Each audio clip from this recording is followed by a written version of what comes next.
Did you know that building healthy soil is the key to successfully growing your own food? Check out my new free video series where you will learn everything you need to know about building thick, rich soil, including the 5 essential components that make it up, how to create your own lasagna garden and why you would want to, and as an added bonus, a video on creating an almost instant garden for under $100. Plus, you'll get a healthy dose of my goofiness. Go to healthysoilhacked.com now to sign up for your free video series. Your plants will thank you. Remember, that's healthysoilhacked.com. You're listening to the Urban Farm Podcast, your partner in the grow your own food revolution.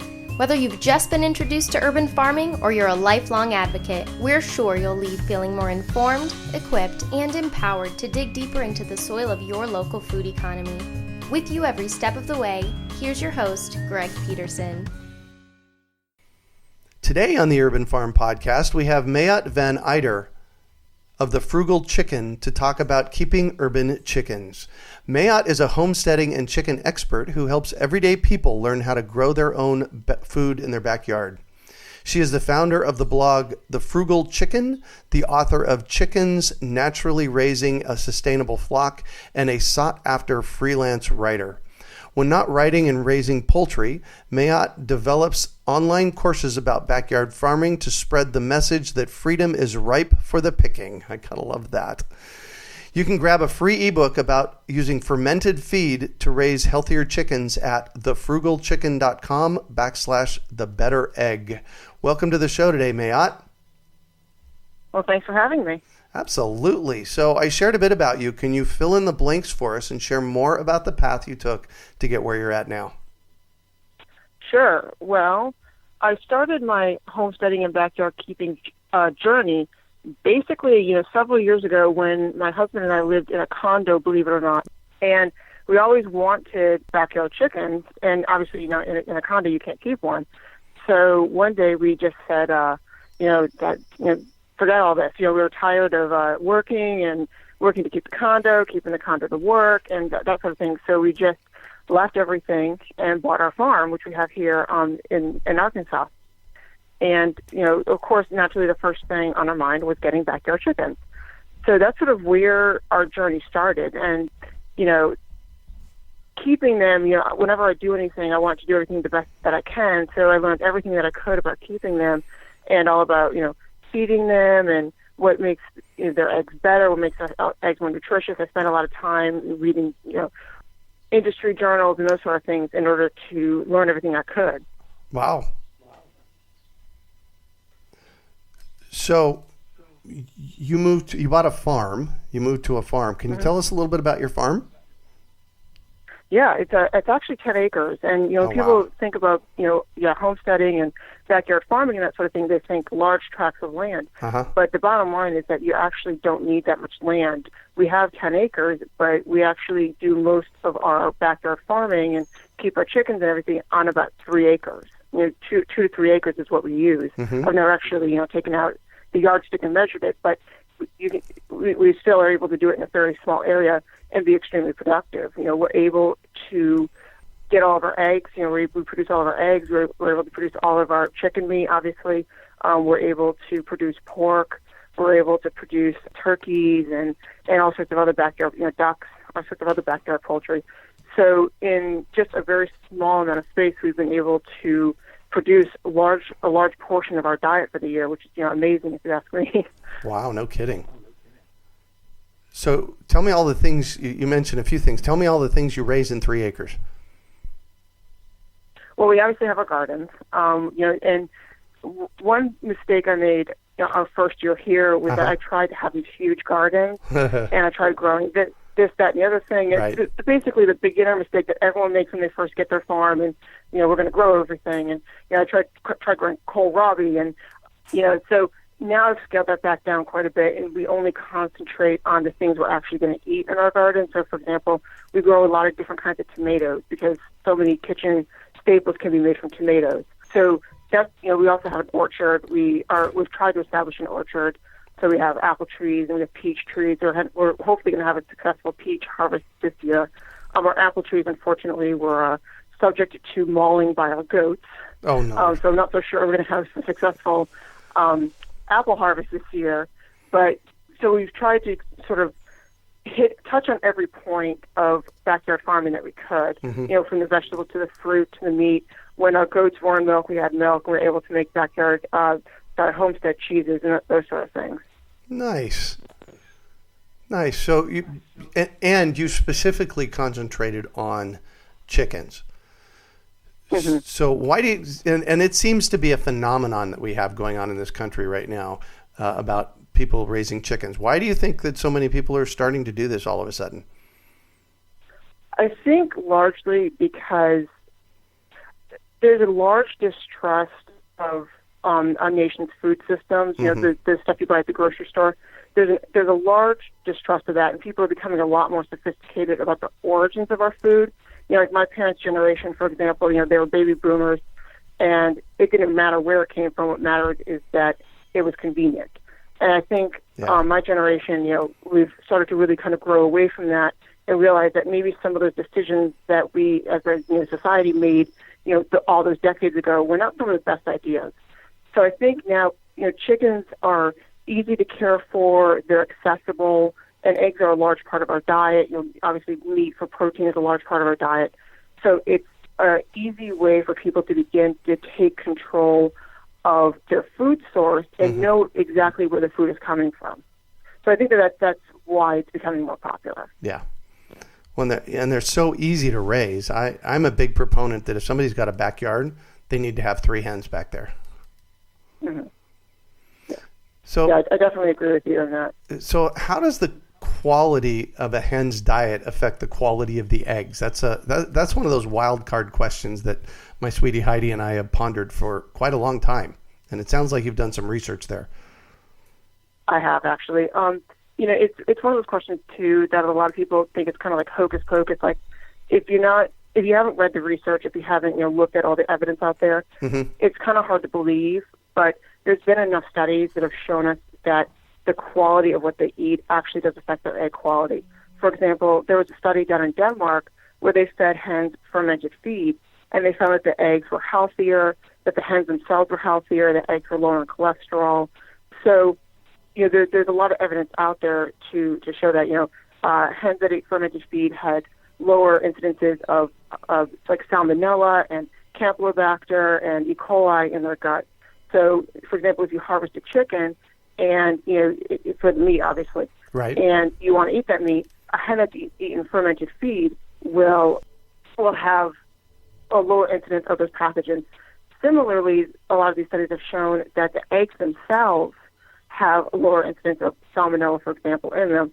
So there's enough evidence out there to tell me that the quality of what she eats, and if she's eating fermented feed, that will dictate the quality of her egg. Well, and it makes perfect sense that what you put in is, if you put in good stuff, you're going to get good stuff out, I would think. Mm-hmm. In your bio, you spoke about using fermented feed, and you just now again spoke about using fermented feed. Tell us what's that look like? How do we get fermented feed to our chickens, and what's it do for them? Sure. There's actually 2 different ways, and the way that it looks is dependent on what you feed. So, for example, commercial feed, if it's fermented, looks very different than if you've made something homemade, with corn and peas or lentils or whatever. It looks very different. So commercial feed it ferments very well. You put it underwater, you submerge it underwater for 3 to 4 days. Mm-hmm. It comes out very mushy, and hens kind of don't know what to do with it, with the texture of it. Right. They sort of look at you like, what is this, So I recommend in that situation that if somebody wants to feed fermented commercial feed, they mix it with something that has better texture, like oats or mealworms, or even dry commercial feed. Mm-hmm. Fermented feed that is made from a homemade feed, for example, though, that will have a much different texture. It won't be mushy at all. It'll be firm. So the commercial feed, when you feed it, you have to put it in a bowl. If you just throw it on the ground, it's just going to get mushed into the ground. Mm-hmm. Whereas a fermented homemade feed, you can just fill it up the same way that you would regularly. But with the there's always fluid, obviously, that comes with fermenting anything.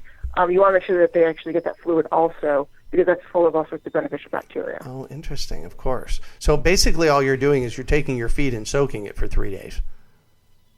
You're soaking it underwater, and that's the key element of this. You need to make sure that it stays completely underwater. If you don't, then you run the risk of things like mold. Fermenting is you're creating an environment in which bad bacteria can't grow very well, but good bacteria can. And the reason for that is, So if it comes above the waterline, right, you run the risk of those bacteria that normally degenerate food, you run the risk of them molding it. Whereas underwater, they can't grow because they require oxygen to grow. Right. But underwater, lactobacillus, which is the main bacteria that helps ferment feed into something super nutritious, it's best in an anaerobic environment. Oh, interesting. All right, and what's this do for the chickens? For the chickens, it actually makes them really healthy. Like we talked about, it will lower it's proven to lower the pathogens in their gut. So it lowers, pathogens like salmonella, E. coli, and that sort of thing. It also helps them, be healthier. And, the more beneficial bacteria they have in their gut, the better their immune system will be, because they're better able to fight off those pathogens, obviously. So it's just like us eating fermented food then. Exactly. Wow. Yep. Cool. I have to tell you, until we started talking about this, 3 or 4 minutes ago, I had never thought about feeding the chickens fermented food. Yeah, it's one of those things that's sort of like a landmark, watershed moment for most people. And kind of once you start, it's hard to go back until you realize just how beneficial it is for them and how beneficial it is for you. You are what you eat. When we feed our chickens a lot of grains, we get organic grains and make our own, poultry mix for them, and we could ferment those grains before we gave them to them. So that's okay. You got me thinking. Your job's done. Your job's done for today. Well, not quite, but you inspired me. So, how did you get started with blogging about backyard chickens and farming and like that? Well, particularly with chickens, there's a lot of information out in the web that's questionable. A good example the other day is I saw an article that suggested you feed your chickens comfrey. And according to the University of Maryland Medical Center, comfrey actually is, when you eat it, it's actually toxic. It has something in it that messes with the liver. And so you obviously don't want your chickens eating it. Comfrey is good for topical, salves and stuff like that, but you don't want to actually eat it, according to the University of Maryland Medical Center. So, that's just an example of some of the information I see out there with chickens. Another one is the difference between medicated and non-medicated chick starter. A lot of people think medicated chick starter has antibiotics in it. It actually doesn't. It has an antiprotozoal in it. So, I'm sorry, it has what in it? An antiprotozoal. It has something to help chicks build up an immunity to parasites that are naturally found in soil. So, but a lot of people think it's an antibiotic. And so that's just an example of some of the misleading information I see out there. So I really started my blog to help people, have a resource they could go to that has, research-backed information on it, so that they can rely on that information and know that they're getting ways to raise their chickens that will actually help them and benefit the chickens. Cool. So for our listeners out there that don't have chickens, how do they get started? It's like, what do you do? What's your first steps, even if they don't, have a lot of space? Well, your very first step is to make sure that you can have chickens in your area. A lot of people, they sort of say, well, I'm not going to have the city tell me what I can do and can't do with my own property. But that's a really bad place to start, because if you're not allowed to have them, they're going to find out eventually, and it's going to be this heartbreaking situation and a stressful situation. So the first thing is make sure that you are allowed to keep chickens. And then find out, obviously, how many you're allowed to have. But if you have a small space, my suggestion is to get 2 or 3 chickens. They can be kept in a relatively small area. In a coop, if they're not going to free range, you want 10 square feet of space per bird. So that's a pretty small area in the backyard to some backyard chickens. And the rule of thumb is you want 2 chickens per member of the household. But obviously, if you have a 10-person household and you live on a quarter of an acre, you can't keep 30 chickens, obviously. So, you want to kind of like look at the amount of space you have and work within that. But 2 or 3 chickens will keep you an egg for quite a bit. Right, and that's a good rule of thumb. I'd never heard that before either. Two hens per person in your household. Mm-hmm. That was actually a standard developed during World War II when the government actually encouraged people to have backyard chickens. Wow. And one of the pieces of propaganda they passed out at that time was 2 chickens per person in the household will keep everybody in eggs. So that's kind of where that standard came from. Yeah. Cool. So what's your favorite time-saving tip for someone new to backyard farming? Sure. My favorite time-saving tip is to only grow what you're actually going to eat. And we talked about this a little bit at the beginning, but people, they imagine having these large, complex gardens where they're, growing everything, and that's actually a huge time suck. Whereas if you only grow a few vegetables, for example, we focus on tomatoes, like I said, you get into a rhythm and you don't overwhelm yourself with everything you're going to have to do, for the kohlrabi and the cabbage and and the carrots and all the picking the bugs off and everything. So if you just focus on 1 or 2 or 3 vegetables, you're going to be good to go. Perfect. And then only plant what you love. Yep. I get that question a lot from people that, they'll come to me at the urban farm here. I do tours and stuff, and they'll be standing in my front yard and it's like, Greg, what do I grow? And it's like, what do you love to grow? That's really where you have to start. Yeah, and that's a big mistake we made our first couple of years here. Uh-huh. I grew a lot of different stuff, and I sweated, every day, weeding and everything. And the interesting thing is that nobody wanted to eat anything I grew. We have 2 kids and a husband. My husband won't touch any vegetables. And I said to myself, you know what? It's time to start scaling back a little bit and only growing the things that we're actually going to use. Yeah. Plus, I've found that nature is so dang abundant that, you plant zucchinis and the neighbors go running every time you come knocking because you're trying to give them away. Yeah, that's probably another tip I have for people is grow what you're good at growing. Uh-huh. For example, I'm not that great at growing cabbage, so it makes less sense for me to grow cabbage than it does for me to grow tomatoes, which I grow very well. I just have a knack for tomatoes. Yeah. Well, and that's a bonus because tomatoes are a high dollar crop and cabbage is not. So, bonus for you. There's something about tomatoes in the collective consciousness that everyone just loves tomatoes. Mm-hmm. Exactly. So I'm going to shift on you a little bit, and I would like you to talk about a time you failed, how you overcame that failure, and what you might have learned from it.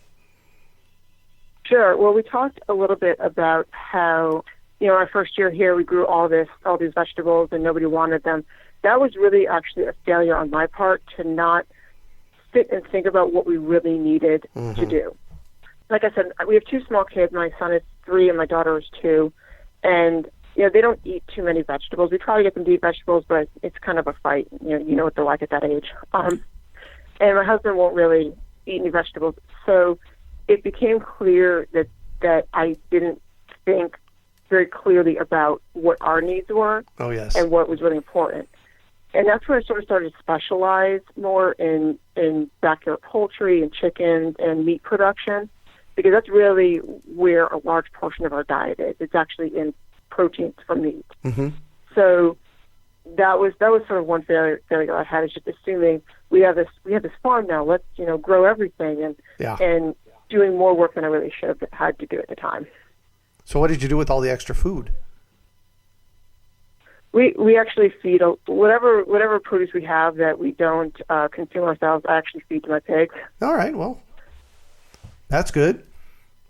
Yeah, we don't have. I know a lot of people like to take it to like food pantries and stuff. We don't actually have that in our area, and so that's just what we do. We figure it's a good way to close, the sort of the theoretical circle, so to speak. We grow the food for the pigs, and then the pigs feed us, and of course that sort of thing. Absolutely, that's perfect. So what do you consider your biggest success? Raising a really wonderful flock. My first year or two here, I actually spent a lot of time choosing breeding stock. And so the chickens we have now are actually a hybrid that I've developed here that lay consistently. They lay in the winter, and they're actually big birds. So through the sort of the selective breeding that I've done, we've actually come up with birds that are both good for meat and for eggs. And that's something that I'm really proud of because sort of our flock started from nothing, and now we have over 200 birds that can provide both eggs and meat for us, and that to me is a pretty big achievement. No kidding. So that's eggs and meat from the same birds. From the same breed, yeah. Yeah, that's what I mean. From the same breed. Yeah. Wow. Because normally there's you have your egg layers and you have your meat birds, and they don't come together.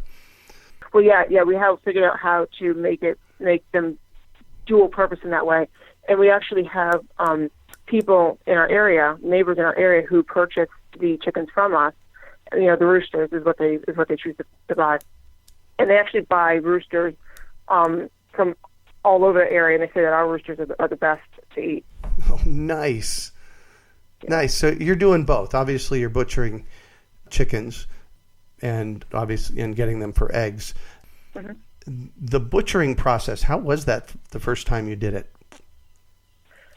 It's very interesting because I get that question a lot. Mm-hmm. And the first time you do it, obviously it's hard, but if somebody wants to get into meat birds and they're not sure that they can handle the butchering aspect of it, my recommendation is actually to go for Cornish crosses, and that's what we started out with, right? Because they grow so large so fast, and I've seen what these birds turn into when you make them into pets and you try to get eggs from them, and they get so big that it's just no life for them. Right. So it helps you ease into the role of butcherer, so to speak, if that makes any sense. Yeah, absolutely. Because you know that at the end of the day, you're doing them a favor. Mm-hmm. Cornish crosses especially don't do well in summer. So if you raise them, you buy them in March and you raise them for 10 weeks, by the time it gets hot, you're actually doing them a favor because they're likely to die of heat stress. Right. When they get so big, those are the ones that I've raised here in the backyard at the urban farm, and they get so big so fast that basically you're right. You have to do them a favor, and otherwise they fall over. They can't actually get up and move around, and that's this particular hybrid. Yep. And so that's you always feel bad the first time you do it. Mm-hmm. Everybody does. Or anybody who has emotions feels bad the first time you do it. But we picked that breed specifically because we knew it was going to be easier. Yeah. How did you go about hybridizing a chicken to, get it to the point of being able to get both eggs and meat out of one breed? It's really funny because we just lucked into it. And we have a rooster that, for whatever reason, what he throws is just an incredible representation of the chicken. All of his sons. We're 3 generations, 4 generations past that now. Right. And every descendant of this particular rooster, they grow fast. They lay eggs consistently. The hen we got them from was a production red. Oh, wow. So interestingly, and that's why they all lay so well, because of her bloodline. Mm-hmm. And there was just something in the mix between the two. And after our third crop from these 2 birds, I said to my husband, I said, look what he's throwing. They're huge and they're 4 weeks old. They're every single one. And they're partially sex linked because the ones that are buff, they're born that chicks that are buff, and the chicks that are a brownish color, they're female and male respectively, and then we get a black color that's either or. But it's just I'm not even sure how to. I'm stunned by it honestly because they grow so fast. Yeah. But 4 weeks they're huge, but they all lay consistently. Wow. For how long do they lay? They lay the same amount of any other bird. 6 years now, and they're still laying. Wow. I mean, not consistently at 6 years old, but right. the younger breeds, 1 and 2 years old, they're still laying, and they lay every day. So we have 50 layers, and we get a lot of eggs. No bet. Isn't that cool? What do you do with all your eggs? We have happy pigs. Let me tell you. Yeah. I don't sell our eggs because it's more work, I think, than the money you get from it. Uh-huh. And then if you want to, scale it, for example, sell it to a grocery store, you have to have all sorts of certifications for it. Yeah. So it made more sense to me to use what we want to use, give some to friends, and then use the rest, in a inadvertent manner of, feeding our pigs, which then feed us. Yeah. Perfect. Well, and this whole notion of a sustainable farm really looks at how you create enough food on, in your space to feed what you're growing in that space. So that's, yay on you. Good for figuring that one out. Thank you. Yeah. That's one thing I actually recommend to people. A lot of, readers people who read my blog, they don't have a lot of money, or they don't have a lot of money to spend on their chickens. Uh-huh. And they ask me a lot, how can you save money? And, that's what I tell them. I tell them to grow the food that you can grow for them. Yeah. And even if you can only grow half of it, you're still saving on your feed bill. Yeah, exactly. I just am in the process of digging up our backyard here at the Urban Farm. Now, the Urban Farm's right in the middle of Phoenix, and I've got houses all around me. And I am digging up the backyard, the grass, and planting a pasture out there with food for the chickens. Mm-hmm. I got tired of mowing the grass. I figured, let's grow something that the chickens will eat.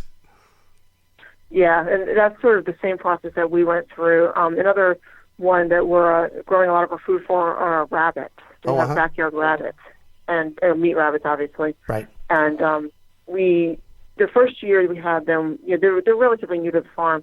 We bought a lot of grain for them, but they sort of cut down on feed costs. This year we're starting to grow a lot of food for them. So in the winter we're obviously going to have to buy grain for them, but this time of year we're looking to grow as much as we can for them. Nice. So my next question for you is, what drives you? What's your big why? Well, in terms of raising chickens, the big why behind it is the self-sufficiency aspect of it. Yeah. It's very important to us to be less dependent on having to go to the grocery store for every day, for example, and to produce as much as we can for ourselves.